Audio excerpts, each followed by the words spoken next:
Sekarang saya mempersilakan kepada mana-mana peserta. Maaf ya.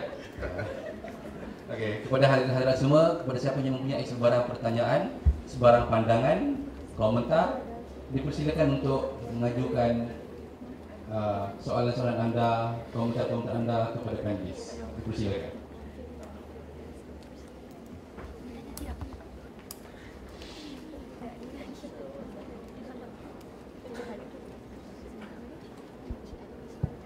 Assalamualaikum warahmatullahi wabarakatuh. Saya tanya Profesor Said. Kerana sekarang kita tengok most of universiti memang banyak campur tangan politik, dan dia melibatkan pimpinan dalam tu, dan sampai lecturer pun semua latihan sampai ke atas semua dia terlibat dengan politik. So I mean, dia memberi kesan kepada produk di student. Apa ya, maksudnya student yang dihasilkan, dikeluarkan itu pun akhirnya tidak menjadi student yang berkualiti. So kalau kita mengatakan bahawa usaha untuk reform balik, maksudnya usaha untuk kita mengubah semula culture dan juga environment universiti supaya tidak terikat dengan politik. So apakah langkah-langkah? Adakah kita patut bersihkan semula universiti itu dengan buang semua orang yang terlibat politik, ataupun mungkin kita asingkan universiti daripada kementerian? Jadi saya minta penjelasan kepada Brother Fuad. Saya nak tanya tentang kesamarataan tu. Saya tak apa clear pasal mungkin kalau kadang kita argue, kita Melayu, Cina, India, adakah sama rata tu maksudnya semua sama, ataupun kita kata adil maksudnya meletakkan sesuatu tu pada tempatnya. Melayu hak ni banyak ni kita beri hak ni, maksudnya adakah sama tu semua mesti sama? Terima kasih. Kita tunggu beberapa questions, pertanyaan dahulu.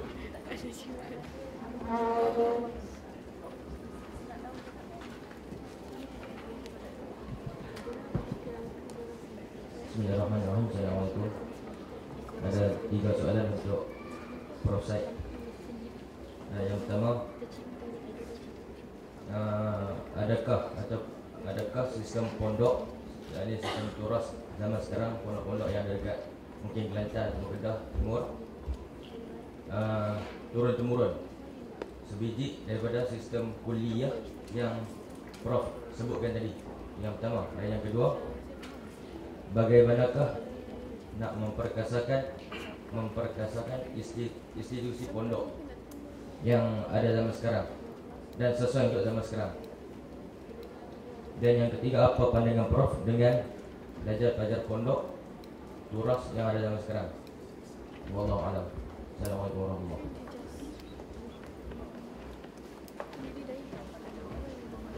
Assalamualaikum warahmatullahi wabarakatuh. Saya Haziq Fikri. Soalan ini ditujukan kepada Profesor Katibu. Hari ini di universiti, seorang Naib Chancellor dipilih menerusi campur tangan politik. Itu mungkin dengan rapatnya bersama Pak Menteri. Ya. Cuma kalau kita melihat sekiranya AUKU itu dimansuhkan, bagaimana medium untuk memastikan pemilihan Naib Chancellor dan timbalan Naib Chancellor dan seluruh yang berada di kepimpinan universiti itu diletakkan di bawah konsep meritokrasi atau boleh diadakan berdasarkan sistem demokrasi, yang mana pelajar-pelajar juga berhak menentukan siapa yang mengemudi universiti itu. Sekian, terima kasih. Assalamualaikum. Selamat petang. Saya nak tanyakan soalan kepada Profesor Syed Khalid Al-Atas. Tadi Profesor ada mengatakan bahawa syarat, saya agak confused di situ, soal kestabilan ataupun demokrasi, syarat demokrasi. Kestabilan sama ada demokrasi atau otoriter. Okey. Berdasarkan syarat itu ada profesor ada sebut 3. Pertama berkenaan dengan soal elite cohesion ataupun perpaduan golongan elit, golongan. Yang kedua berkenaan dengan tanpa bersenjata, gerakan tanpa bersenjata itu sebagai syarat. Dan lagi satu berkenaan dengan sokongan daripada itu. Okey, soalan saya lihat kebanyakan proses pendemokrasian yang berlaku secara global. Saya kira proses ini terbabit. Pertamanya melibatkan proses menuju pendemokrasian itu sendiri melibatkan satu gerakan yang saya rasa sama ada bersenjata atau tidak melalui proses berdarah. Saya ambil contoh demokrasi yang diagungkan sebagai demokrasi liberal di Amerika yang mengambil hampir revolusi Amerika itu mengambil 200 tahun untuk sampai kepada tahap Barack Obama itu menjadi presiden kulit hitam yang pertama. Mereka melalui proses bersenjata untuk menuju itu sebagai satu prasyarat. Juga saya kira juga di Indonesia pasca Orde Baru Soeharto 98, kerana tekanan yang kuat daripada rakyat hingga mencetuskan tragedi berdarah itu yang menyebabkan pendemokrasian itu berlaku. Soal yang kedua adalah berkenaan dengan ekonomi. Saya kira untuk mencapai social justice atau keadilan sosial, konsep demokrasi ekonomi saya kira dia tidak pada pandangan saya dia tidak boleh terkumpul di kalangan golongan elit ataupun massa. Kerana konsep demokrasi dalam ekonomi ini saya rasa perlu dibukakan kepada bukan soal massa, soal elit, saya minta maaf tidak boleh terkumpul kepada soal elit, tapi perlu disebarkan massa. Konsep demokrasi ekonomi ini adalah peluang kesamarataan. Jadi saya kira untuk mencapai tahap kestabilan ekonomi yang baik, proses demokrasi ekonomi saya rasa perlu golongan-golongan yang saya kira bukan golongan elit tetapi golongan-golongan pekerja misalnya perlu diberikan hak. Bagaimana pula apa pandangan Profesor tentang pertanyaan saya? Satu saja lagi. Saya mesti jawab.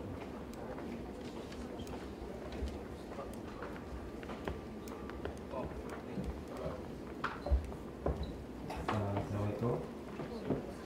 Okay, soalan ni saya nak tanya dengan Prof. Syed Farid Alatas. So, Syed Farid Alatas ada sebut tentang Abbasiyah di mana pendidikan dibebaskan. So, saya nak cuma double check dan pastikan sebab di zaman Abbasiyah ketika berkembangnya ilmu ketika zaman Harun Ar-Rasyid ketika zaman Harun Ar-Rasyid dia bina Batu Hikmah. So, di situ banyak berlaku perkembangan ilmu seperti perkembangan mazhab Hanafi dan kitab Al-Muwatta tu tersebar luas. Tapi saya nak pastikan pendidikan tu dapat approve daripada khalifah sendiri. Semua saya nak pastikan. Seperti Ibn Rushd punya karya pun dihapuskan sebab tak dapat proof daripada khalifah. So cuma saya nak tahu adakah sistem Islam macam itu terikat dengan politik atau tidak? Sebab saya confused. Terima kasih Prof. Bismillahirrahmanirrahim. Ya, soalan berkenaan dengan universiti ini adalah satu soalan yang telah lama saya fikirkan sehingga saya menghasilkan satu buku tajuknya Why Listen to the Vice Chancellor, University as Conscience of Society. Jadi ada dua perkara di sini. Soalan tadi mengatakan bertanyakan macam mana kita nak buatkan supaya universiti ini serupa juga dengan soalan yang pertama tadi kan, yang berkenaan dengan macam nak menghasilkan student yang quality dan sebagainya. Jadi saya fikir panjang tentang perkara ini dan ada selalu the favorite blame game itu adalah politik. Tapi dalam ceramah saya ataupun dalam saya punya writing as well as syarahan, saya tak berani nak sebut pasal apa dikatakan campur tangan politik. Bukan tak berani sebab takut, tak berani sebab saya tak ada data. Sebabnya saya tak dilantik jadi ahli senat, saya tak dilantik jadi dekan, saya tak dilantik sebab saya banyak tulis dalam surat khabar, CCTV show, Putrajaya apa semua tu. Biasanya orang-orang macam ni tak diangkat menjadi pentadbir lah. Jadi saya tak mau sentuh tentang perkara itu. Mungkin Prof. Farid tahu direct data, biar dia jawab lah. Yang saya nak fokuskan adalah pada budaya. Jadi budaya yang saya faham, budaya akademik itu yang sepatutnya dia akan tercurah juga kepada pelajar adalah bahawa ilmu itu adalah sesuatu yang kita kaji, kumpul, sebarkan supaya ia dapat menghasilkan satu perubahan dalam yang first kali masyarakat kita lah. Itu yang saya faham. Saya tak baca lah falsafah macam Prof. Farid, tapi yang tu yang saya faham. Bila saya balik daripada USA, saya kata saya nak jadi lecturer, saya nak kaji besar masjid, saya jadi Islamic Architecture, kemudian terus pada housing dan sebagainya, dan saya ingin mewujudkan satu perubahan tentang bukan seni bina masjid dari sudut color ke apa ke, tidak, tapi dari sudut yang tadi itu, ruang-ruang yang harus lebih refleksi kepada masyarakat. Dan perumahan pun banyak juga yang tentang komuniti dan sebagainya.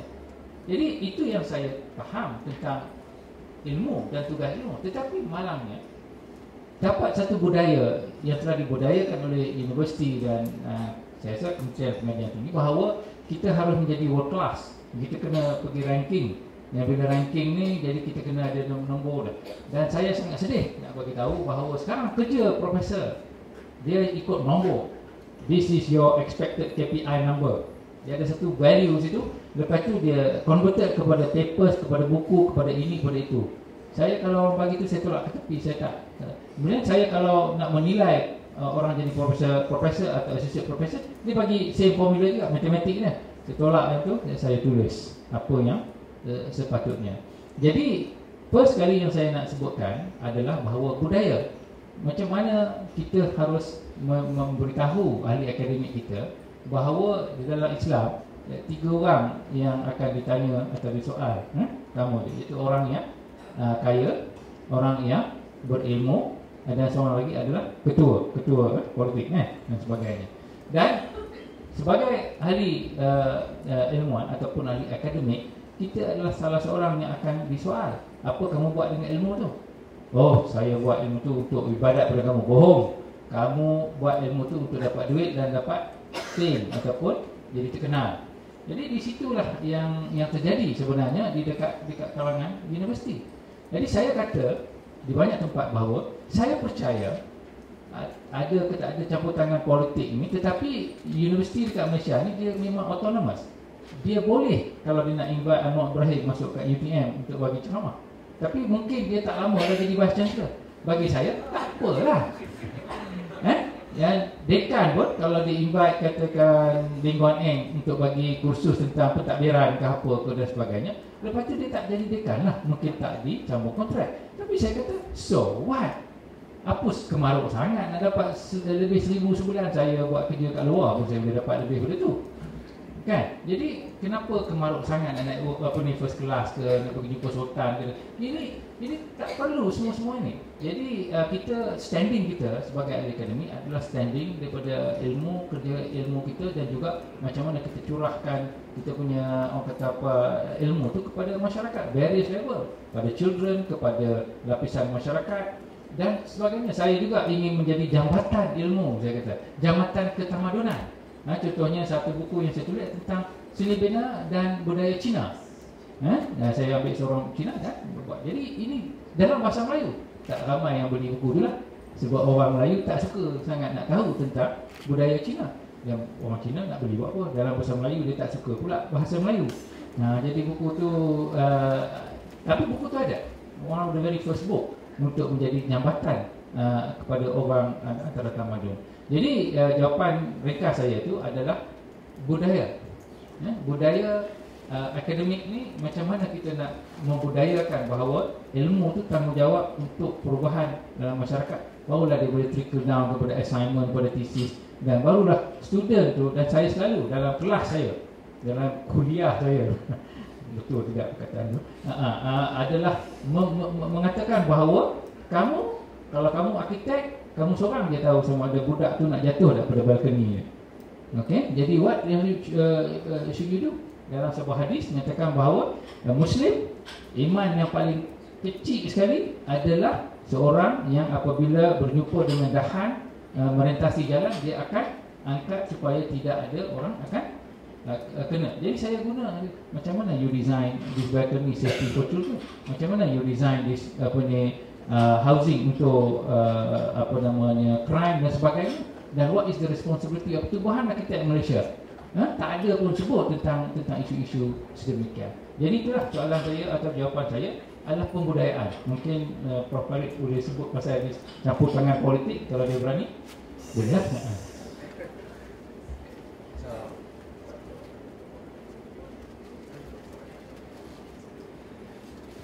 So tadi pada persoalan saudara tadi mengenai adakah kesetaraan ni maknanya semua budaya sama? Itu soalan. Tidak, ya. Kesetaraan ni bukan makna semua seragam. Setiap budaya berbeza. Ada sejarah tersendiri, ada cara-cara ekspresinya tersendiri, kepercayaan tersendiri. Apa yang highlight dalam kira politik kesetaraan ialah titik pertemuan dalam dunia berbeza. Kita semua beza dari segi jantina, dari segi budaya, sejarah dan konteks. Tapi tak semestinya perbezaan ini satu yang natural. Jadi kesamaan itu kalau kita lihat dari perspektif secular humanist is that setiap individu ada nilai maruah yang sama. That means kalau saya ada bercakap dengan seorang yang kaum India, yeah, I can connect to him because we are both the same dignity, same worth, same value. Walaupun dia ada budaya dia sendiri, agama yang sendiri, titik pertemuannya ialah kemanusiaan yang kita ada.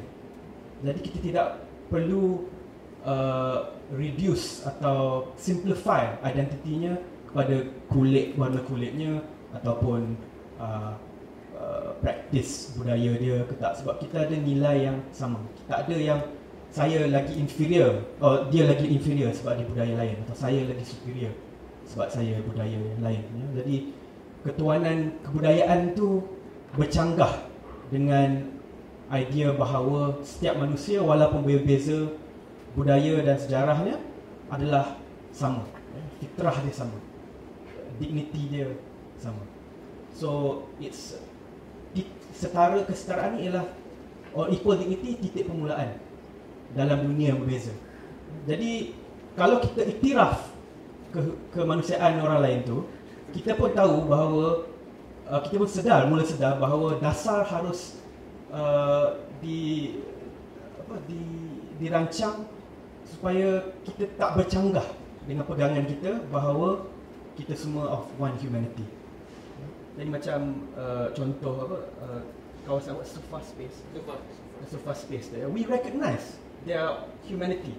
Walaupun dia miskin, walaupun dia bukan Islam, kita boleh terima mereka kerana kita recognize bahawa walaupun ada perbezaan, ada titik pertemuan juga. And that is our inalienable human dignity. And dignity ni bukan abstract saja. Kalau kita dah iktiraf, recognize their dignity, we must allow them to live in a dignified way. Hidupnya pun harus bermaruah. Jadi kita kena buatlah policies, welfare ke, free education ke, yang di mana dia boleh hidup dalam keadaan maruahnya dipelihara. Dia tak hidup dalam kedesakan.